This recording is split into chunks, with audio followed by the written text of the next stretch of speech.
Thursday night football time. NFL Around the UK is back on Sportsmag UK. Good evening, boys. How are we doing, Alec? How are we doing, Smitty?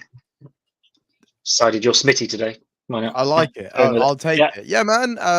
Living the dream. Still sounding a bit like Pat Butcher, so cannot complain. Alec, how you doing, my boy? It's Frank. Frank. Yeah, I've got this nailed down, I think. So yeah, it's going well. Going well. I don't know how to get into that intro. Sounding like Pat Butcher. I don't know how to follow that. Honestly, it's a tough act to follow, isn't it? Yeah, sorry. Sorry, I set you up there, but I'm good, yeah, mate. I'm good. Yeah, there we go. How are you doing, Gary? I'm doing all right. I'm having a good week. Good first week at the new job. I'm loving it. So everything is good. Where do we want to start today? I think the only place to really delve into news of the NFL, big trade news is this week. Terrifying trade news for anybody else at the rest of the NFL. The Chiefs, who, Alec, let's be honest, are the only undefeated team. So your comment at last week of the only QB who would still be undefeated after last week kind of fell flat on his face. I did actually leave it on the bottom of the screen all the way through the outro as well, so everyone saw it. So the Chiefs then get stronger. Do they get stronger with the trade for D-Hop? Yeah. Yeah, it's hard to see how they would get worse from this. I think. Considering they got D-Hop for what is in effect, I think I saw somebody say a pack of ribs and Andy Reid's sweet wrappers or something. It's like they got him for, what was it, conditional fourth or something? So it is I've got it in front of me. It's a 5th rounder that the Titans were receiving. It will become a 4th round selection if Kansas City reaches the Super Bowl and Hopkins plays 60% of the snaps as a Chief. It also says Tennessee is also paying Hopkins $2.5 million to finalize the deal, as if he needs anything else to just sweeten the deal. But yeah, I would assume that is a fairly safe bet that he's going to make those. But last time I thought that was when Aaron Rodgers was traded, and it was like, yeah, if he plays like 80% of snaps, then it'll upgrade the pick. And I was like, there's no way he couldn't possibly do that. And then he very possibly did not do that. He did it the only way possible. Yeah, that feels like a pretty nailed on 4th round pick, I'm thinking.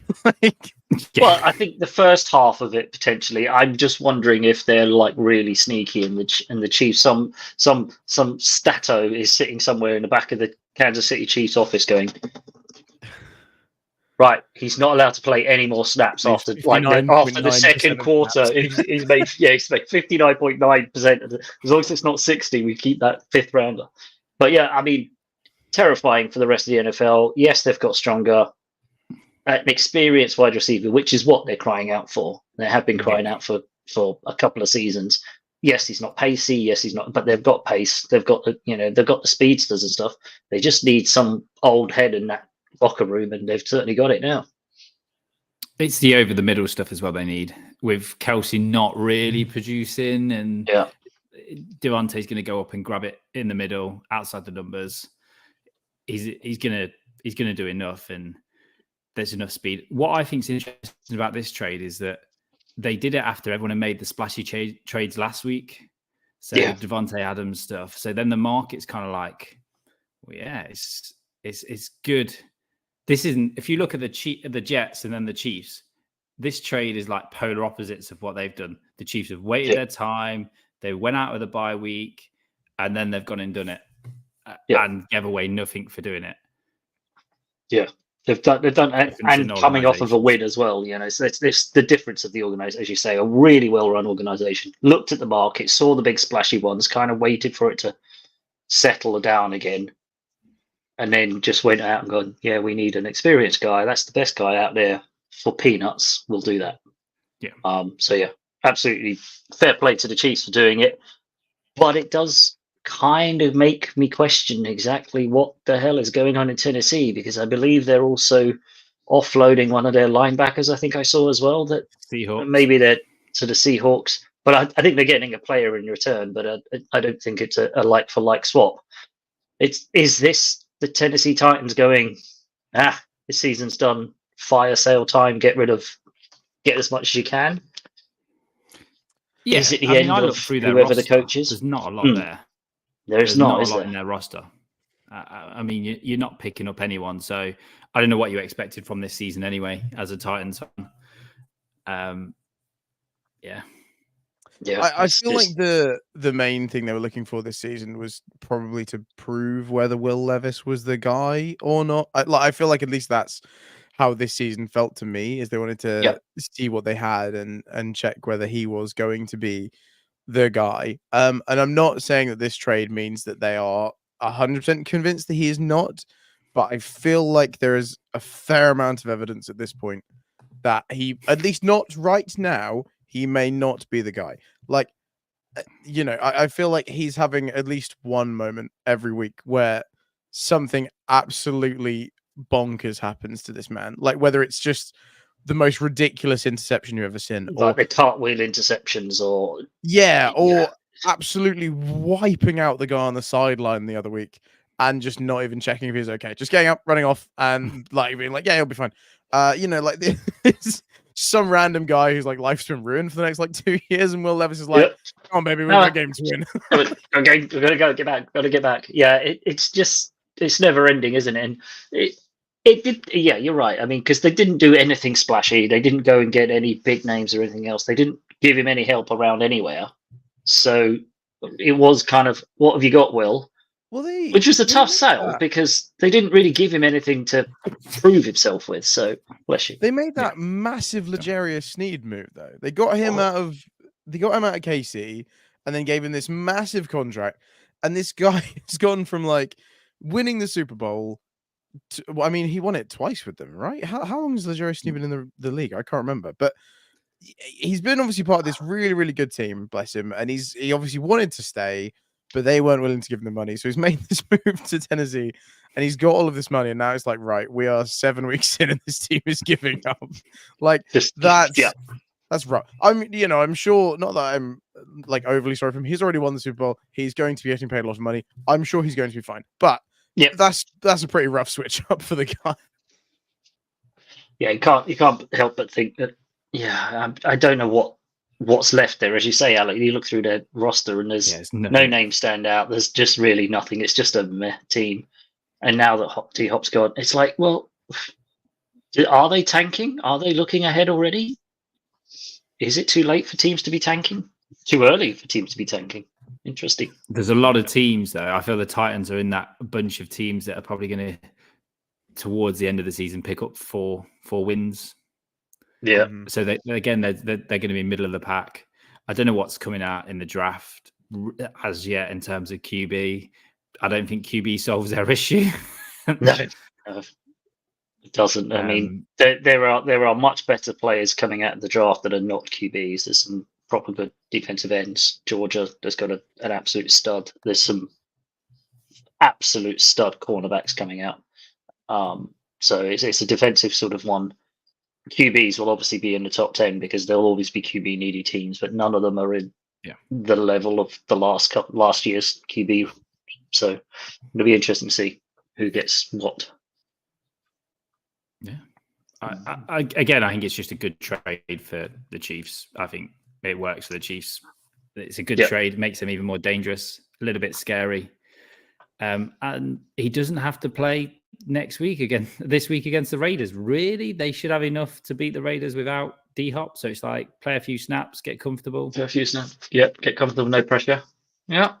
I also think, like you said, I think the way that they have done this trade, I feel like says a lot about the organization in general. Not to beef too much on the Jets, because I'm fully aware that I do that way too much every single week. But they give you so much. They do. They make it so damn easy. The way they went about this DeAndre Hopkins trade, as if it was like, what, us interested? Yeah, we're definitely interested. Give him to us. No. Like, they were so shameful about everything, and then the Bills were kind of like a bit more sensible, but still, it was like, oh yeah, well, that's definitely going to happen. The Chiefs just kind of very quietly go about their business, and because I mean, it was one of those things that felt like very obvious, but there was nothing suggesting it was going to happen. And then all of a sudden, it's just like, oh yeah, by the way, we did a thing, like that's done. You're like, oh, we did that thing that everyone thought was obvious. Everyone was saying why we haven't done it. well, we've done it. We've done it on the quiet. We got it done. No fanfare, no whatever's, just done. Yeah, we picked up D-Hop, great, for basically nothing. And they just, I mean, I know like a lot of these teams are quite serious because they're professional sporting organizations, but the Chiefs just feel like they're just serious, right? Like they've done the trade, done. We're moving on now. We have signed this guy and we're moving on. Like that's it. It's just done. It was all quietly done. And yeah, it's just, it's scary. Because you know, they're 6-0 with a lack of weapons right now. So yeah. This also makes me think the Lions and the Max Crosby one's not happening because the Lions don't want to give up a third or a second round pick. And so I just feel there's a difference again in good run organizations that know that sometimes it's not worth gambling my future, giving away a second round pick for Max. Definitely. Yeah. And that's the thing that the Chiefs know that, you know, Max Crosby one for the Lions, if you look at it, they'd have to give up, as you say, probably a second, probably, you know, quite a bit for what is in effect half a season loan, because they're going to get Hutchinson back. He's their number one guy. He's going to, you know, he's their franchise kind of guy. Crosby's just a loaner. It's too expensive. Whereas the Chiefs go out there and give away a additional fifth with could be a fourth. I mean, if it gets them over that hump, gives them, as you say, Al, it gives them that middle of the field, you know, presence that allows some of the rest of their receivers to open up a little bit, gets them to the Super Bowl. Will a conditional fifth really matter to them? Absolutely not. D-Hop gets a ring. He's happy. I think, and that's the weird thing that nobody, I think, would begrudge D-Hop getting a ring. It's one of those ones, right? It's one of those. Everyone wanted Larry Fitzgerald to get a ring. There's certain players that you think you've done your time. You've knocked yourself around. You've been beaten up. Whatever else you've had. Been shafted with teams that have folded around you. Yeah, JJ Watt. Now you're in a position. Yeah. Yeah. A couple of them that you just think, you just get them. Just last week of the trade, the team that looks like it's Super Bowl bound, somebody should pick him up and just go, here's your ring that you've deserved. Yeah, and I mean it's hard to not see it happening, right? Like the Chiefs have won the last two. Peter Schrager, who's successfully predicted the last 5 Super Bowls, he's said the Chiefs are going to three-peat, which is just scary in and of itself. And again, like the Chiefs have had a roster problem, and they have dealt with it. They've just gone about their business and they've dealt with it, and it's scary. It really is scary. Like I don't want to just keep using that over and over and over again, but it just is. It's worrying, right? Like they're already 6-0. They're already miles ahead of anybody in the AFC, aren't they? I mean, I think it's pretty safe to say they are the number 1 seed in the AFC. If they lose it from here, that would be monumental. Yeah, that'd be the worst collapse ever. D-Hop turns up and the whole thing falls apart because he's ends up messing with the locker room. Anyway, completely not going to happen. Right. Games of last week. Who wants to review their choice of games? Because Matty, you chose a game of the week, which in the end, I think which one did you choose for the over?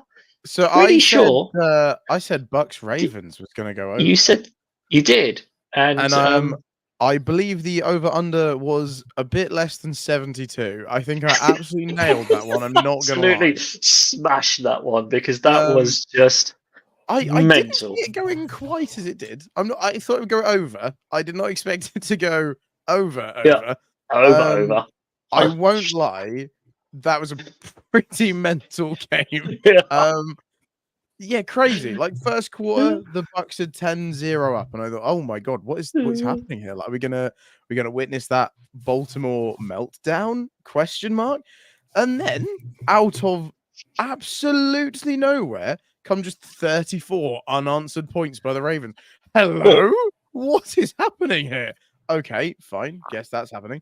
The Bucks kind of get it back in the fourth quarter, but again, overall, they lost. The offense in this game was literally ridiculous. There was a combined 989 offensive yards in this game. What a ridiculous game of football. That's a ridiculous stat.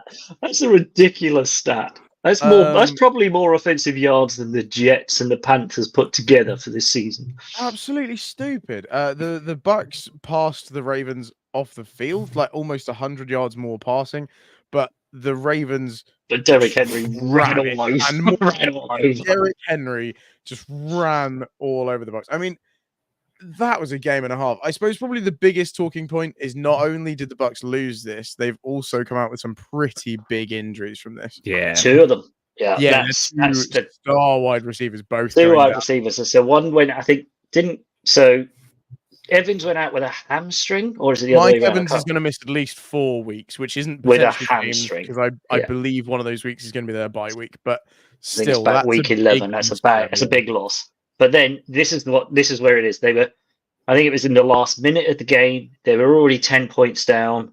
They still had their starters in, and Godwin gets a horrid injury. Yeah, he's out for the season. Not great, So basically, they lose both their star wide receivers. Coaching I think he's done as well. I think he's done completely as well. You think he won't come back? But he won't come back. By the looks of what he was saying when he came off the field and the aftermath, I think this season was his last season anyway. Wow. It's a real shame for him because, I'm hoping the Bucks obviously take care of him money-wise. But, yeah, it's a horrendous... It was a horrible injury. I mean, it reminded me, Matty, you might remember the Danny Cipriani rugby injury. Or Alec, I'm not sure. It was that kind of thing. It was absolutely hideous. So... wish him well, but the season could be unraveling for the Bucks now because without those 2 wide receivers, and they, if you talk about the Chiefs going into the market and picking up a wide receiver, surely the Bucks have got to be looking. They need somebody to come in, and the division's winnable as well. I mean, they're still at 4-3. They're over 500. That division still in with a shout, so they've got to go and get someone, right? Yeah. I think the only other possible spin you could put on this is this might be a bit of a prove it minute for Baker Mayfield, right? I suppose since he's kind of arrived in Tampa, he's had some pretty good weapons around him. And obviously we know what Baker Mayfield is at this point, right? He can play some absolutely lights out football. And for the most part, just by kind of the passing statistics and stuff, he did not play badly in this game at all. It just turned into one of those absolute score fests. One of the score fests, and the defense. Neither defense could stop anybody, could they? So. Yeah, if you unanswer 34 points, you are going to have a problem. Even if you can put up numbers, you can't really just let 34 kind of slide in there and not do anything about it. That's you get 34, we'll get 20. Yeah, it's fine. That'll work out. Not really negotiable. Just you have those 34. Yeah, we'll get ours in a minute. That's not really how it works. So this could be a bit of a prove it moment for Baker, as in like, okay, well, we've seen you can perform at a high level. Can you do that now? You're going to be less some weapons, but I don't really know how much of a positive outlook Buccaneers fans are going to have on this. Like you said, that division is so winnable, but losing in a fashion like that is pretty rough against another like contender, if you will, especially when you were playing so well in the first quarter, but losing your star weapons as well as taking that loss, that's pretty tough. That's rough. It's got to be rough, isn't it? Yeah. Just going back to the game a little bit as well. This is a game I'm convinced that the Ravens don't win last year. So Derrick Henry ran for 169 yards. They didn't have that runner last year where they can run out this game and they can take over. Lamar was running 100 yards last year. Yeah, Lamar was doing a lot. So I was surprised he was not more banged up than he was last year. Yeah. So the fact that they could lean on Derrick Henry and just keep pounding, just keep running, and eventually Derrick Henry does what Derrick Henry does, wears people out, and then ends up with big runs towards the end of the third into the fourth. He just takes off because people are just like, I don't want to tackle this guy anymore. It hurts. That's and so it's fair play. Yeah, I think you're absolutely right. Last year, the Bucks may have got back into that where it wouldn't have been such a one-sided. Matty says 34 unanswered points. But then again, the one I called for the over, the Lions-Vikings, also turned into an absolute, duck shoot. What a game. End to end, just points. I mean, what did that score? That scored 70 points as well, didn't it? Something 60, 70 points up there as well. 31, 29, 60. Again, cracking game. What a game. Yeah, and your stinker of the Dan week, Campbell. Alec. Just going back to your game, Dan Campbell. Talk about game management. Like he managed the last few seconds of that game really, really well. I felt, which is considering last time in the last playoff games and some of the time management and whatever else, it's a massive step forward. It's a massive thing for that organization to be in that position and him not to fluff it or do something silly or, absolutely, tears open the NFC North that we thought the Vikings were going to be running away with now. Especially, we talked about the Lions, how are they going to react to Hutchinson going down and whatever else? Yeah. That's a hell of a reaction. That's a hell of a reaction, right? Yeah. But your stinker of the week, Alec, you said the Eagles and the Giants would be absolutely rubbish. And no offense. Neither team would. What did you say? Score 7. Neither team would have 100 yards of offense. Didn't Saquon have that? Like neither quarterback. Right. Neither quarterbacks would have 100 yards. Hurts Do you know had what? 114. That was almost so close to being perfect, though. Daniel Jones with 99 yards. That's so close to being so perfect. Yeah. So close. But Saquon absolutely tore it up, didn't he? And just ran all over the really rubbish Giants. I might have forgot about that. That kind of aspect. That guy. Yeah, kind of went back to the Giants and went, this is what you left. Yeah, first half was a stinker. I mean, just really bad. I thought you nailed it when I was watching the score. It was just like that's it. It's rubbish, isn't it?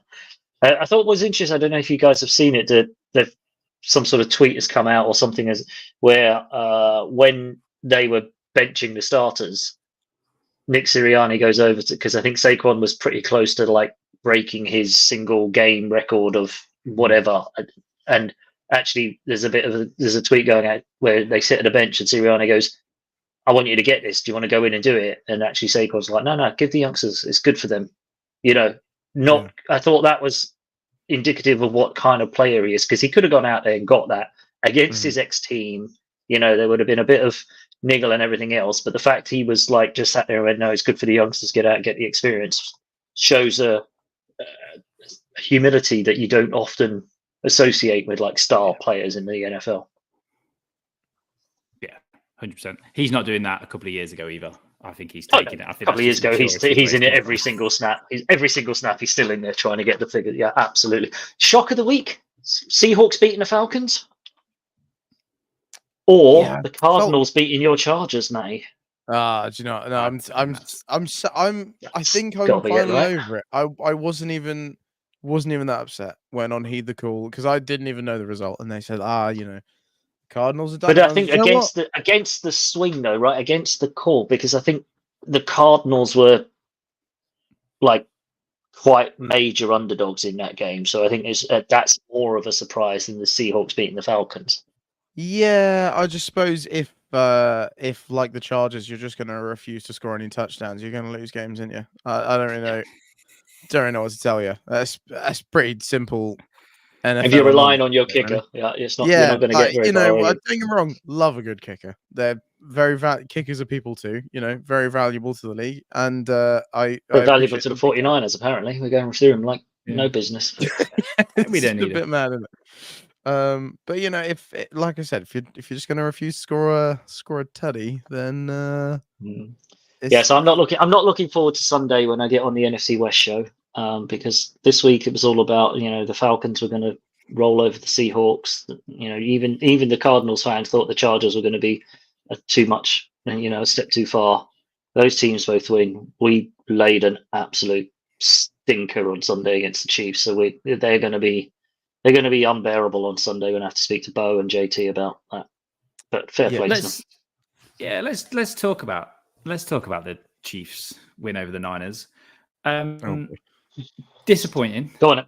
Brock disappointing. Yeah. Kyle looked poor, but I wanted to ask you a question, Gary. I don't think Matty might not remember the Harbaugh years, but does this season not remind you of the last Harbaugh season that we had where it just fell apart? Yeah. There is a definite feel of, I don't know if it's hangover. I don't know if it's players thinking they've reached the limit and maybe starting to lose a little faith. It's like, hang on, we've been to 2 Super Bowls. You can't get over that hump. We get into a lead and you lose the. I don't know if that's seeping in or if that's fans. That's us just going, oh, that looks like how it used to be. But it really does have that feel of that last year where things started to unravel and he lost the locker room and rumbles start to come out about things. Trent Williams getting ejected showed the frustration, and that's poor from an all pro like him. That reaction just shows like an underlying things aren't right. Yes, injuries are bad and we've got a lot of them, and Ayuk now out for the season, Debo with pneumonia. I mean, it's just one thing after the other after the other. It's like, what's next, right? And at least Kittle's not injured yet, but apparently he is. He's got a bruised foot or a sprained foot or something, so he's also on the questionable injury list. It's like, yeah, and it was a very poor performance, and it did all round just felt like they just didn't care, or it had that feel of nothing is going right. Oh well, whatever. It felt a little bit like that. Seahawks game that Harbaugh played Thanksgiving, where it was just like we just gave up in the end, and it was just gave up. Just like weren't we even playing for the shirt or the badge or anything? It was just like, oh whatever, this isn't working. We can't be bothered. So yeah, there were some. The Chiefs looked horrible so things. Fired up for the game. Like, they seriously did. And like, I suppose considering the fact that, it was in Santa Clara, and the Chiefs seemed so fired up, as if they were the ones that had just lost the Super Bowl to this team and had something to go out and prove. And I don't know, it was a rough watch. It was a rough watch as a 49er fan. Yeah, it's Spagnolia definitely has the handle on Kyle. I don't know what it is. I don't think it's Andy Reid, but that defense, the defense just befuddled Brock completely with what he was seeing and what they were doing. So yeah, all round, as you say, Matty, it did feel that the Niners, we've got to get you back for beating us in the Super Bowl and whatever else. That just didn't seem to be there right from the off. The first drive was just like, ooh, that looked wrong. Yes, they were absolutely smashing the run, but we consistently tried on first down. I don't know how many first downs we had where we lost a yard because we tried to run it and they knew we were going to run it and they just stacked the box and stopped Mason. I think Mason had awful yardage, didn't he? His stats were probably like 20 carries for 10 yards or something, I think. And overall he ended up getting, it was bad. So yeah, just all round, just as I think Carl, in his press conference, he said, we just kicked our ass basically. And that's what happened. The Chiefs just kicked our ass all Sunday. Should we move on to something cheerier? Yes, please. Because it was just like, oh. Wait, who are we all fans of again? Yeah. So, Alec, special event.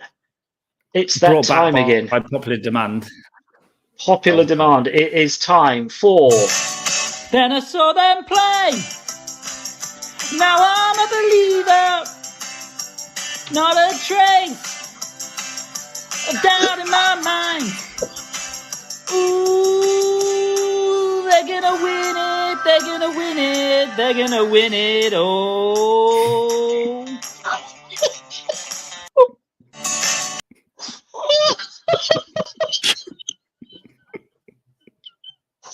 Yeah.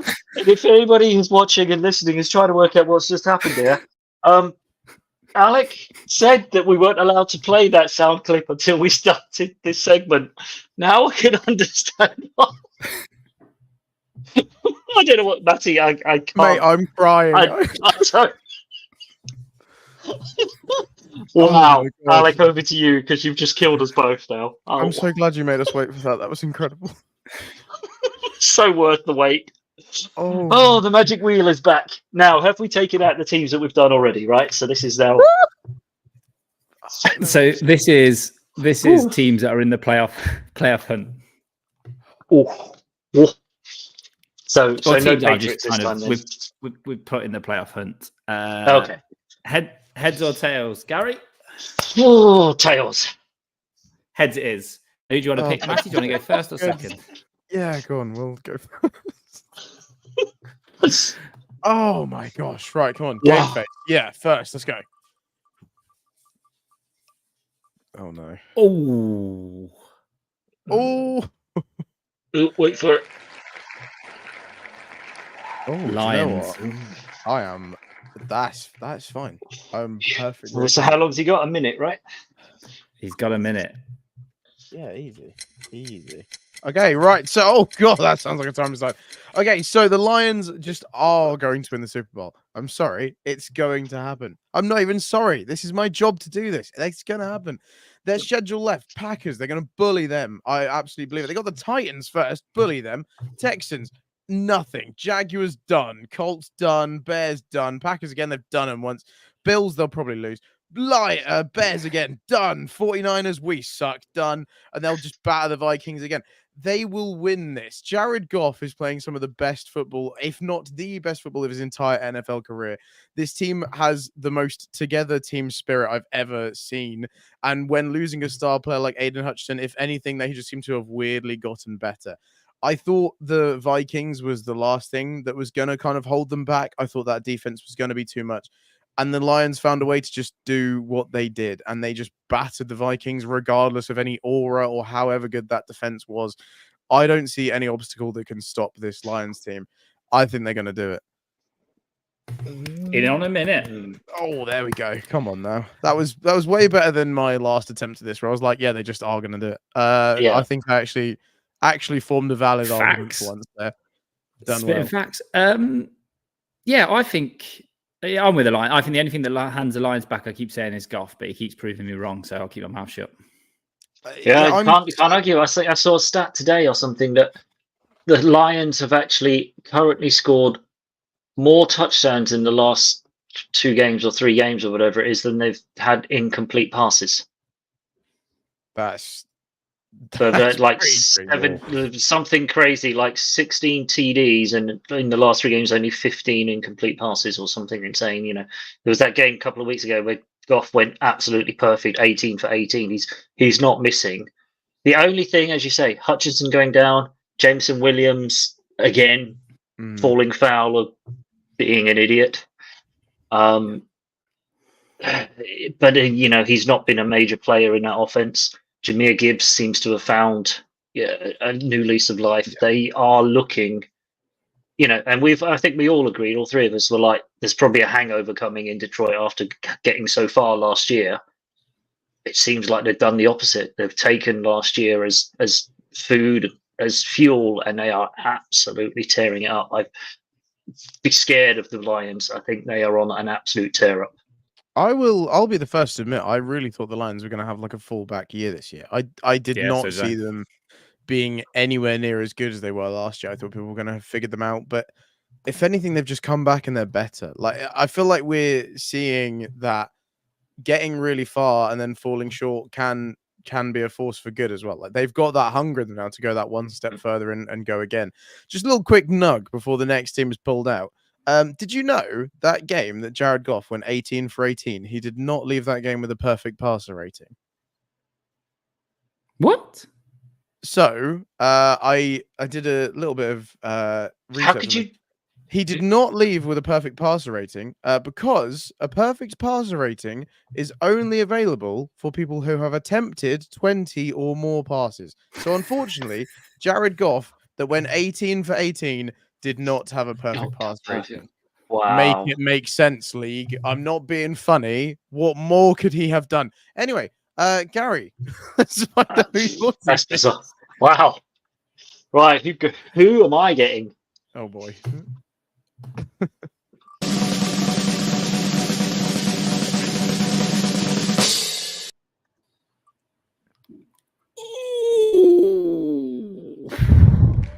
Oh baby. Oh god. Oh god. I think I'm a bit too close to this one. This one's going to be interesting. Oh, let's get you back. Go. Oh boy. Right, Niners. Okay, so they've obviously had a rough start to the season. They've not really kind of gelled. There's been injuries and still injury concerns. But the good news story that the Ricky Pearsall's back. He's made his first NFL catch after being shot just 2 weeks before preseason. That's got to lift the locker room. The locker room they're hurt. They're angry after what's happened. They've just had their collected behind handed to them again by the Chiefs. This is when the 49ers, happens before, the 49ers have a rough start, they have injuries, they don't start well. This is where the run starts. This is where they kind of go, right, this is where we prove who we are. Siege mentality has to kick in now. You can't really lose another game, and they could go on a run.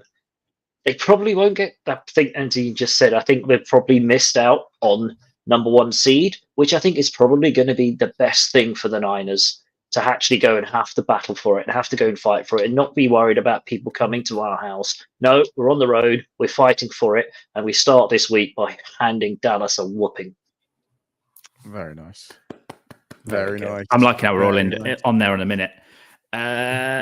Matty, quick thoughts on 49ers? I really hope you're right. But I was also thinking this earlier. I think, weirdly, the number 1 seed has more potential to harm you than good. I feel like having that extra week of getting people back, of course, that in itself is not a bad thing. But I almost think having that week off when everyone else is in that intense environment of we have to win now, if you're kind of coming into that a bit too relaxed, like we saw with the Niners last year, obviously they were kind of, well, I was going to say they weren't lucky, but a lot of those matchups did feel like they were lucky to end up getting through, and it just Green Bay Lions with 2 definite looking yeah, games. Exactly. Yeah. It felt... I mean, the Lions, the Ladybird catch, if you want to call it that or whatever. I mean, that was 1 in a million chance of that getting, actually catching that. If he doesn't catch that deep bomb, do we get back in that game? I don't think so. Plus, I mean, the first proper full season when I was following the NFL was I think the year the Rams won it over the Bengals, which was pretty fun Super Bowl looking back at it. But, I feel like because the 49ers had been playing playoff football for essentially 2 months before the playoffs even started, I feel like that really hardened that team. So that playoff run we made felt easy. Of course it didn't, because some of those results were gross and gritty, like beating the who was it? Was it the Packers when there wasn't even an offensive touchdown? It was that was 9-6 or whatever. Yeah, love that. The snow game, the blocked punt. Feral. Yep. But because they'd obviously been in that siege mentality of playoff football for about 2 months before the playoffs had even started, it felt like it was such a good thing for that team. So yeah, I'm inclined to agree. I do think it's going to be tough, considering our healthiest receiver took a bullet to the chest about 2 months ago. But I of course it's always possible. Crazy stuff happens in the NFL, but that's kind of mad. It's kind of mad that our receivers are Ricky Pearsall, Jacob Cowing. So two rookies and Ronnie Bell. So here's that game. The question I've got to be looking at is you got to look at people like Trent Taylor need to step up. They've been there, they've seen it. People like that need to step up. The only thing, the 49ers, they need CMC back. I generally think CMC, Dre Greenlaw fixes all their issues on both sides of the ball. Yeah, they're poor in the red zone because they don't have the gadget of CMC, and love Fred Warner, but Fred Warner can't do it all. He needs Dre back beside him because Flanagan, Fowles, Winters, the others aren't. They're not Dre. Campbell's awful. They don't. Campbell's terrible. He's pretty bad. I guess that's also got to be the problem, right? Is even if your defense is playing lights out, there's only so long they can keep doing that. If they just think well, every time the offense gets the ball, we're probably just going to end up with a field goal if our kicker even makes it that far into the game. It's got to be a pretty... Yeah, they've got to be worried actually. That's the thing. They've also got to be worried about scoring TDs because then we've got to do a kickoff, and we're absolutely shocking at special teams at the moment. We're just running through kickers left, right, centre. Kick it out the end zone. Crying out loud. It feels like it definitely may have been mentioned once or twice before anything even kicked off. But here we are. Cool. We hit another one? Yeah, come on then. Wait, Alec, are you doing one of these this time? It's got to be Alec, right? Yeah. I'm doing it. Go on. He's going to get the Jets. He's going to get the Jets. He's going to get the Jets. Oh, no, God. Yes. Oh, he's just tricked into the green. Green Bay Packers are going to win the Super Bowl. Hold on, I better set the timer. Set for the next 15 minutes. Go. The Green Bay Packers are going to win the Super Bowl because they have just done the best move ever. They've got a man on their side now that has got a point to prove. Jordan Love, we know he can play playoff football. We know their offense is ticking, but they've got a man now in that backfield, in that back office, that's got massive issues with the NFL and the way he's been treated. And he's going to want to prove when it comes down to it, he can beat Mahomes. He can beat the Bengals. He can beat the Ravens. And that's Robert Saleh. Them appointing him as a insider coach, weapon or whatever is the biggest. I believe it's an offensive Aaron defensive Rodgers. coach or something, isn't it? Just have him in the building. That guy's got something between his teeth. Yeah. And that is why they'll win it. They're also a young team. They've got nothing to worry about. They're in a division as well where they can sneak up, but they don't need the number 1 seed because of who wants to go to Green Bay in January and play playoff football. I don't want to go to Green Bay. Not even the fans want to go to Green Bay and play playoff football in January because it's cold. This I like good. I did not know about that Robert Saleh gig. Yeah, so it's set. Yeah. He's now helping the offense from a defensive point of view. So it's kind of helping Jordan Love read a defense, I guess, right? Consult offense from defensive perspective. Yeah, I always thought this. So just to totally sidetrack, but I think this is just my brain working in really weird ways. Because I always heard people being like, oh, like defensive coaches or like defensive head coaches aren't very good for like offenses and stuff. And I'm like, if anything, are they not the best people? Because they can be like, right, this is how I plan a perfect defense. What would I want on offense to what would really give me a headache? But I guess that's maybe just not how that. Anyway, that's a whole different thing. Yeah, that's interesting. That's a massive move, actually. That's a really big move. I've seen it, and I just generally feel like it's a really good. I mean, they're friends. LaFleur and Saleh are friends, but he'll want to prove it. Yeah. Oh yeah. He'll want to prove it, and I think there's a reason why. Because he could have gone to the 49ers. I think the 49ers would have given the same options. I think he could have gone to the Texans. The Texans would have given him the same options with his connections there. And I think the Rams would have given him the same option. I think he's picked Green Bay, one because of the Rodgers link. To really put the knife in. Oh, yes. Because LaFleur had his issues with Rodgers as well. No, that doesn't sound like Aaron Rodgers. I think this is adds a bit more spice to the whole situation. Oh, goddamn. Okay. Oh, I didn't even think about that. But yeah, it's really sticking it to Rodgers and his ex-coach. And his ex-coach both getting together to plot ways to winning a Super Bowl with his old team. Yeah, and the guy that was drafted whilst he was still. If you'd have stuck around here, look. Oh yes. Oh my goodness. That's a bit salty. I ain't gonna lie. I like that one. That's tasty. I like that one. I like it. I like it. That's never round, anyone? Never round? You like that? Yeah, Come on. I do like that, Kirk. I do like that. Thank you for asking. Do you like that? Matty, you're up. Is there any teams on here that you don't want? Oh, I don't think I could possibly take the Jets. I think I would just have to walk out. I really hope he gets one of the blue ones. Don't do this to me, Wheel. Be nice. Do please. Do it! Stop!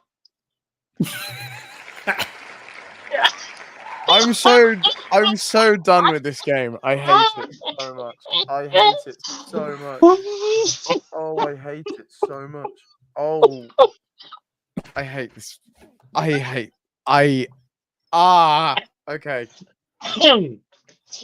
Oh, come on, Matty. Put your green sweater on. I can't do this. All right, fine. Oh, for God's sake. Oh, it had to be the Jets. Of course it did. As soon as he said there's already one Oh, team that you don't want, it was obvious. I knew I should have just, like when. Should have said. Oh, God. Anyway, right, start the clock, Alec. Come on, because otherwise he's going to sit on the fence and whinge about this. Oh, Fanny. Right, okay. Your minute starts now. The New York Football Jets will win the Super Bowl.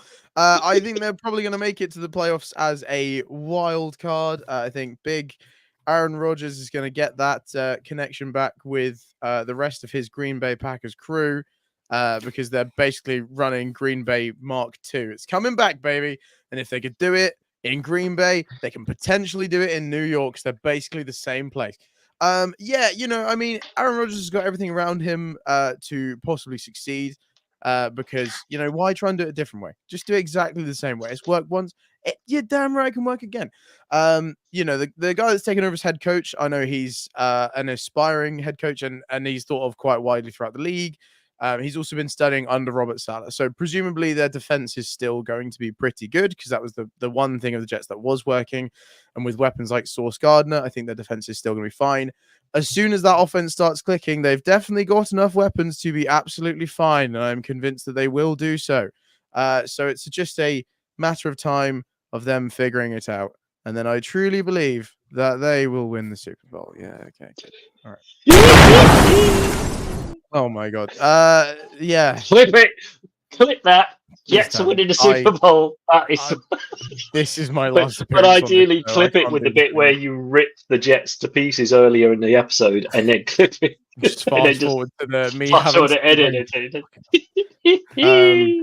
Yeah, New York Jets. I haven't got anything to say on this one, Gary. So just then this season, I can't back him up. No, neither can I.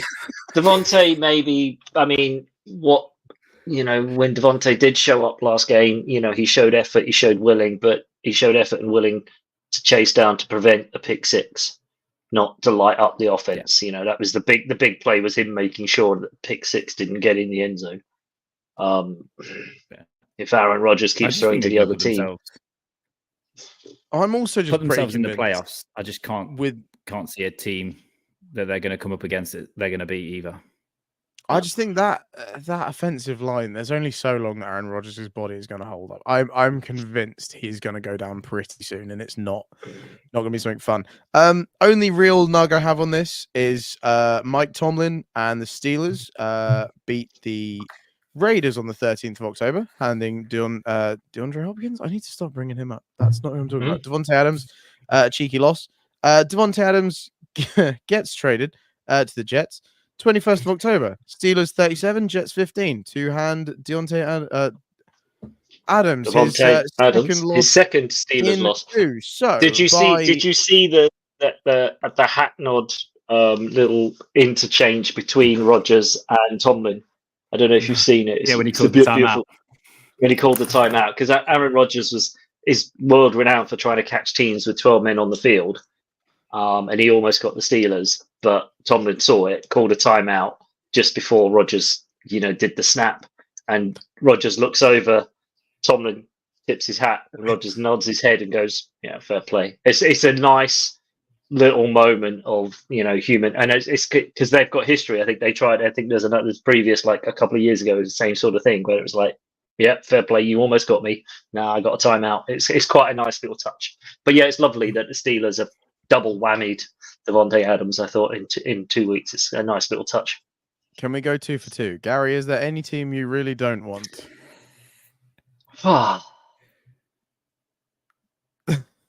No, looking at that, I think there's a good move. Correct answer. Never name a team, Gary. Don't name a team, and then you might get away with it. You get lambasted. But go on, spin the wheel. Let's see who we end up with. That's the team I think I wanted you to have as well. Stunning. I'm not gonna lie. That's about as good as it's gonna get. I'll take that. Yeah, it's the one after that one. Okay. Arizona Cardinals are getting to the big show. They're doing it on the back of some wild, unscripted Kyler Murray magic, who now has a running back that he can rely on. He now has a number one wide receiver that he can rely on to get open after he's run around for 60 seconds doing the crazy stuff that he does. The offensive line is not great. They're on their third or fourth string offensive line, but doesn't need to be as long as it lasts for 3 seconds and Murray can go off and do stuff in the backfield. Their defense is nothing to nothing to shake a stick at. They turned up against the Niners. They have winning games ugly. They just saw against the Chargers. They are nuggety, that team. They are on a process of rebuilding and a process of doing it right. They're not going big splashy plays. They're not going big free agency. They're building through the draft. They're building through their young squad. They're on a process. They might be slightly ahead of schedule, but don't rule them out. They're a team it's hard to beat. They're a little inconsistent. If they can just iron out that consistency, they are a team to watch out for. Like it. Respect it. Very nice. I'm going to jump in before Matty goes. And I like this one. This is their schedule. And bearing in mind the teams they play with the current injuries they have. Dolphins, Bears, Jets, Seahawks, Vikings, Seahawks, Patriots, Panthers, Rams, Niners. Wow.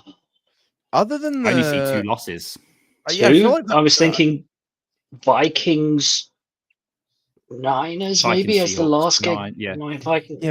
They'll lose one of They'll lose one of the NFC games because that's what they do in the NFC West. But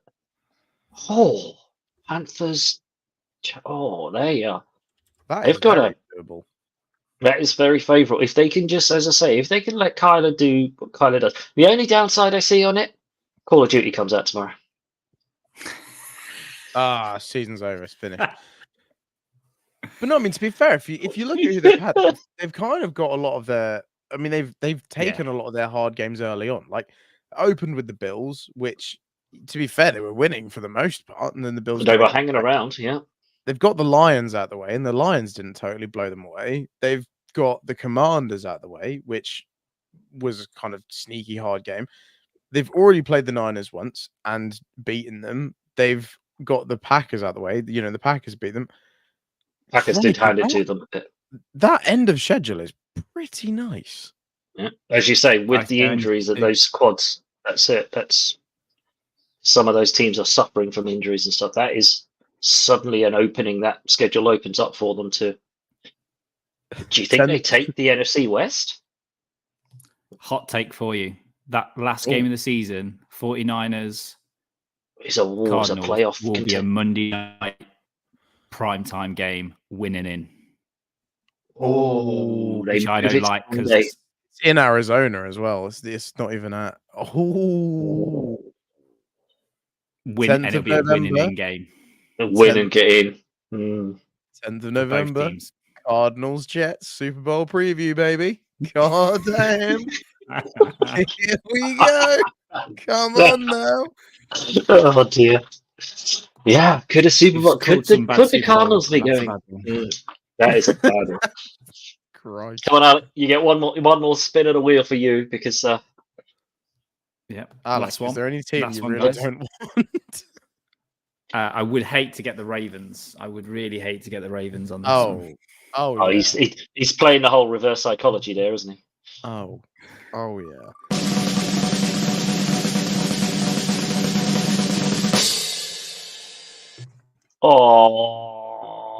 Oh, Alex, he's been singing their praises. Come and get your boy. It's just going to be 60 seconds of Alec just saying MVP over and over again. Sam Darnold, MVP. Sam Darnold, MVP. MVP. Yeah, right.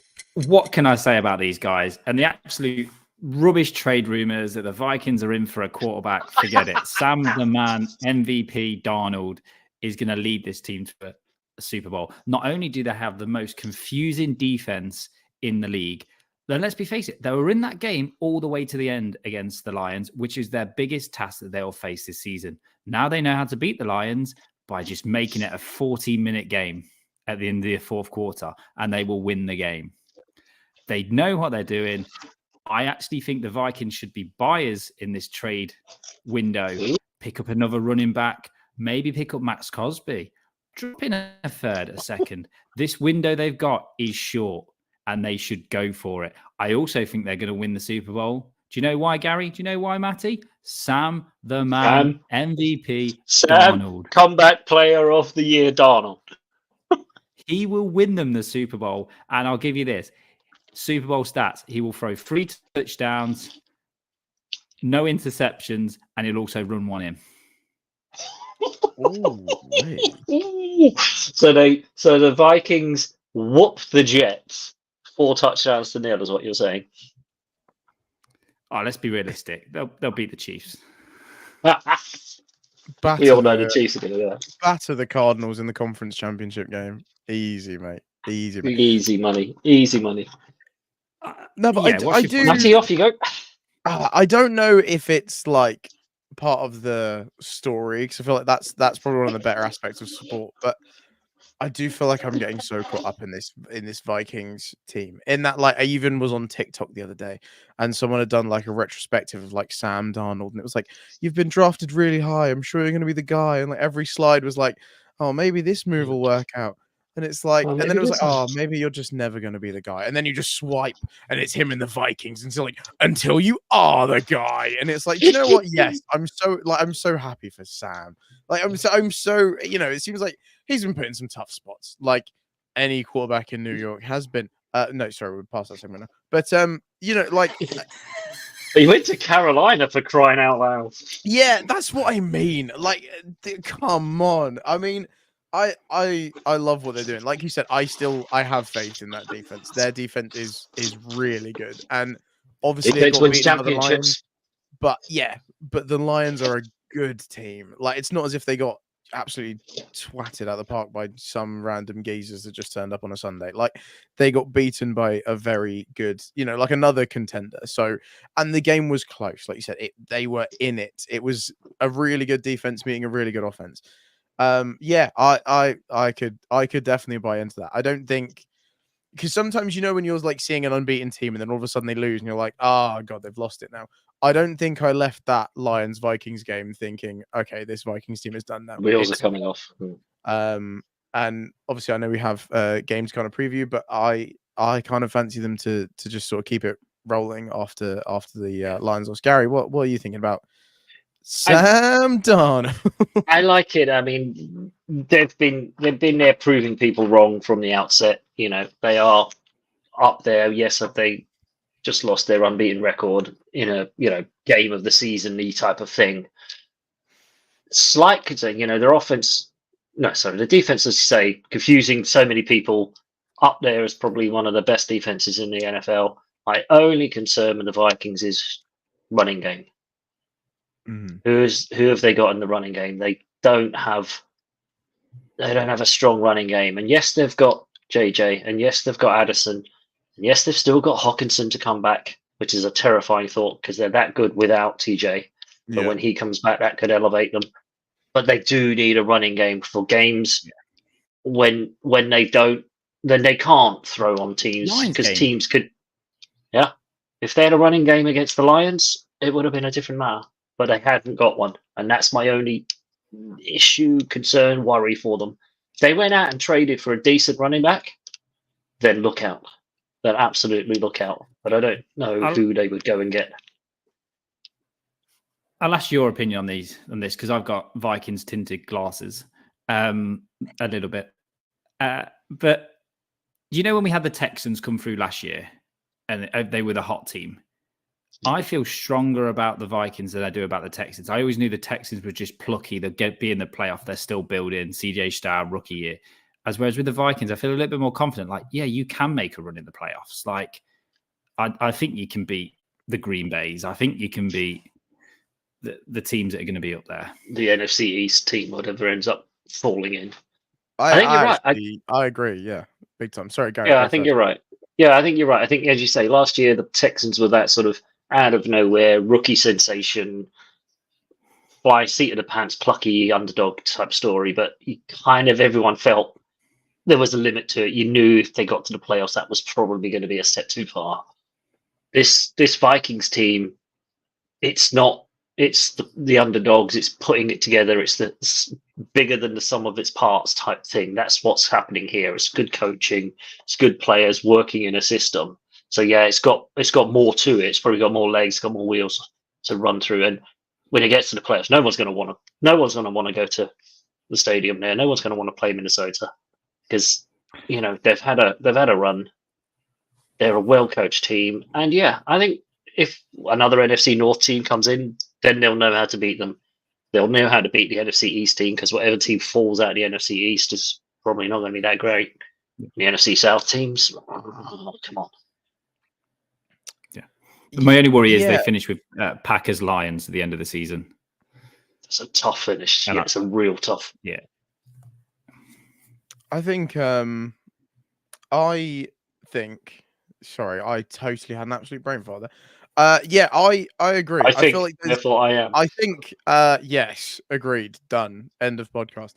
No, I just think I think you're right. Like, again, it might just be the whole kind of storyline of this, but there's not only the Sam Darnold thing. I feel like Kevin O'Connell, the last good season that the Vikings had, there was always this narrative that it was always just one score, squeaky bum time games. And I won't lie, during that season, the Vikings really annoyed me. Like to the point where when they were having that, was it Vikings Colts, when the Colts were just absolutely battering them? And I was like, I even remember saying out loud, it's like, good, they deserve this. The Vikings fans getting really high on their team. Oh, they're getting battered now. And then they brought it back and I was like, oh, for God's sake. Like that team really frustrated me. I was like, I'm so anti-Vikings right now. But I also feel like this season is like, do you know what? He's doing such a good job. Like I'm happy for him. Like he's doing good, and he is proving that he is a good coach and he can coach a consistent team. I also feel like Brian Flores, obviously there's a lot going on with that guy, but he is coming out and just letting his work doing the talk. He is coaching a ridiculously good defense and is probably one of the coaches of the season so far. I don't know how many awards there are for like assistant coaches and stuff, but what a job he is doing right now. Like again, the only way this defense has been beaten is by the Lions playing some of their best football potentially in the franchise's history. And like that's what it took to only just overcome this Vikings team. Like, yeah, I hard agree. I have a lot of faith in this team, which probably means now they're screwed. But yeah, agreed. Now that we've picked them up. Yeah, they're finished now. Hold on. We need to finish the segment though, Gary. I think you need to hit the outro of the segment just one last time. I hope you enjoyed it. That was very good. Then I saw them play. Now I'm a believer. Not a trace of doubt in my mind. Ooh, they're gonna win it. They're gonna win it. They're gonna win it. Oh. I don't think we can ever do another segment again. It will never get better. It'll never reach that level. And I'm not saying if that's a good level or a bad level. I'm just saying no other segment intro will ever reach that level. Subscriber, we are done. We're finished. Wow. We have peaked. We are never beating this. And it's they're going to win it shoehorned in. It's just wow. Well done on that, Alec. Well done. Yeah, that's good, all I can say on that. Work, good effort. Voiceover. Took me a long while to rework the lyrics and everything. It took me a long while. I should imagine to squeeze them all in.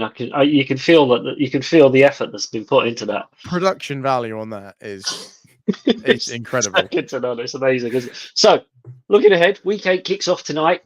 Big game. Big game. Wow. We're just moving on. We're just done with that now. Okay, So yeah, I mean, obviously, early rumbles and whatever else to talk about it. There were some derby incoming. Matthew Stafford derby, because are the Vikings, and according to all content creators and social media, the Vikings are sending a large delegation to watch Matthew Stafford play tonight. Is that just because the Vikings are there?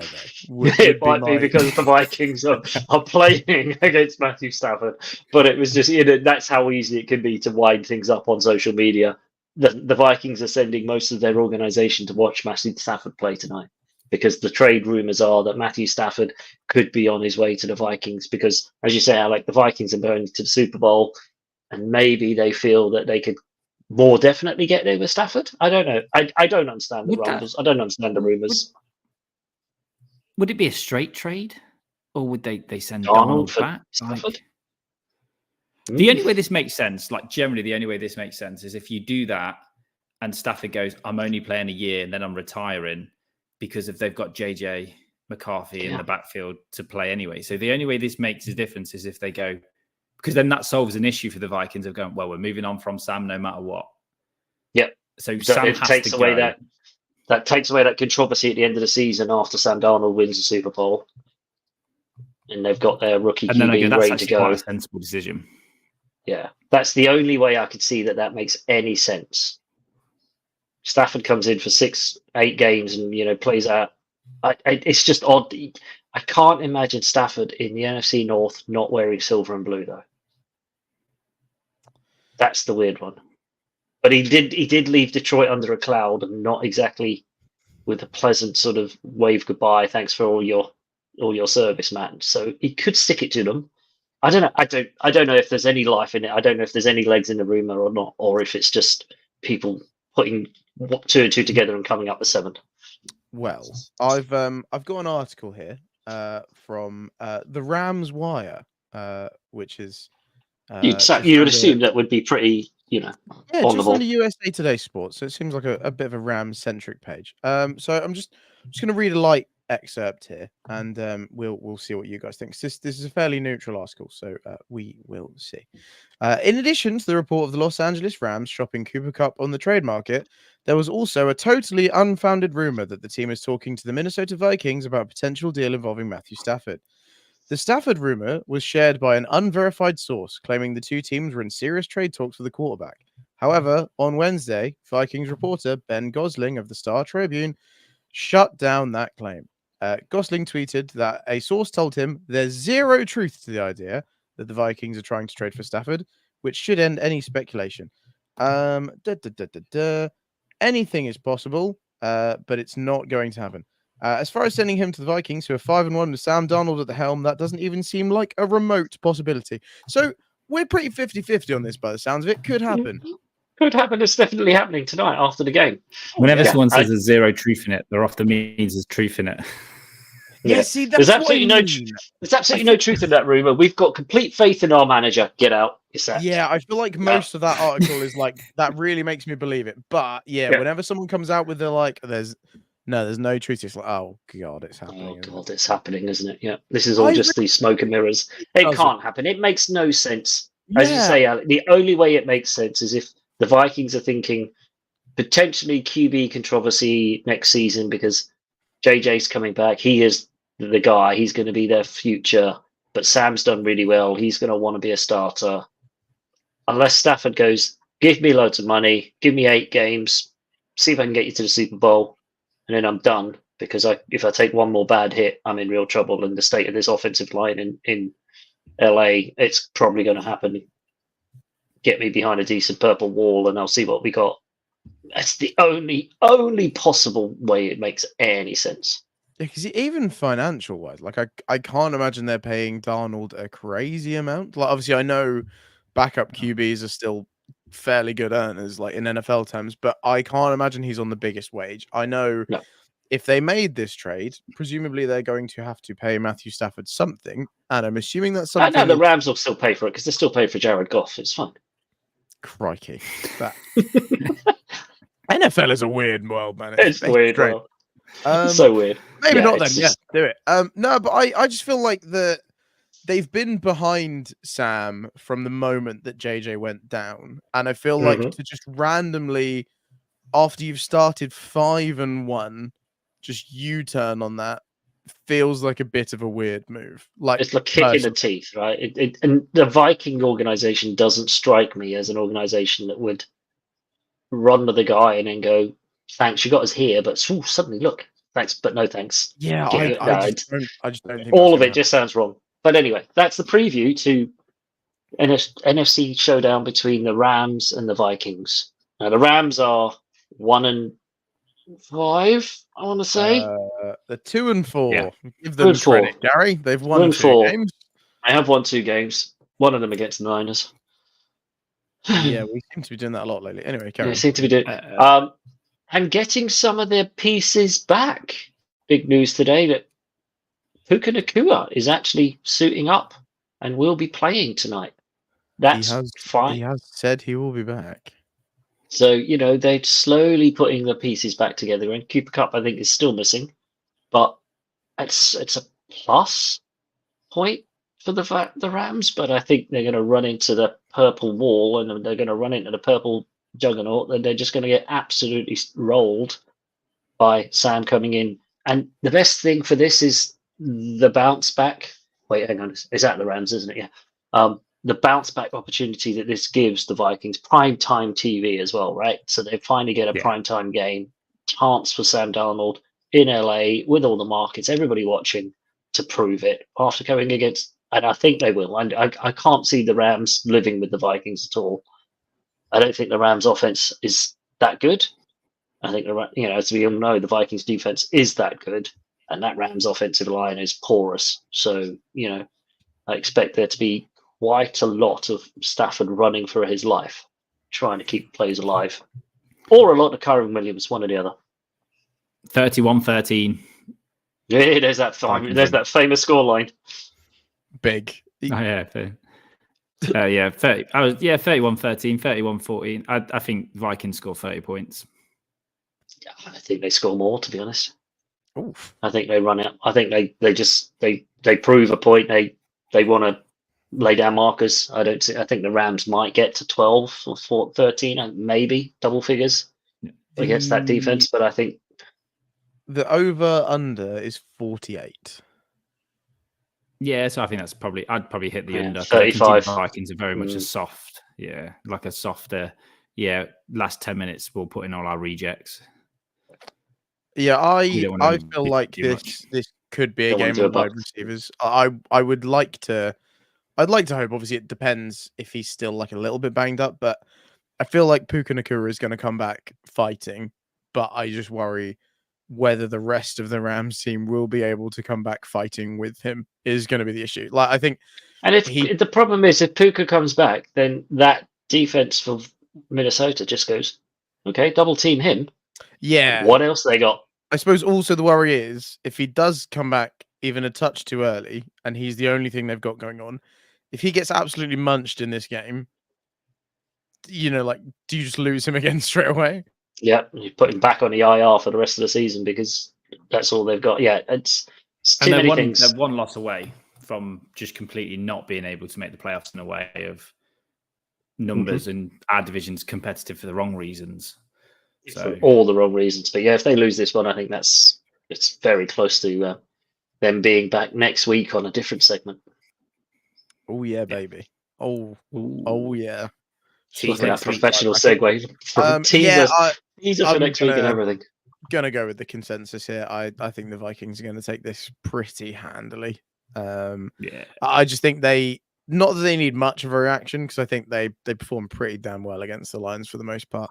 But I think this team is just going to business as usual. Okay, we dropped our first game. The worst bit's done now. We've dropped the first one. We don't have to worry about keeping that undefeated streak going, but let's start a new one. I think they're going to get this done pretty handily over the Rams. I think that's the thing, as you say, that undefeated pressure is gone now. They've lost the Lions in this close game, so now they just keep cracking on. Let's keep going. So unfortunately for the Rams, they were about to meet a painful purple juggernaut. School. Cool. And on that note, let's get the outro going. Get the outro going. Let's get out of here. We'll see you guys on Sunday for the Sunday roast. But until then, thanks for watching on Sportsmag UK. This has been NFL Around the UK. Do please hit like, subscribe, follow us wherever you can find us on socials, and we'll see you on Sunday. See you Sunday. I'm ready to get hurt again.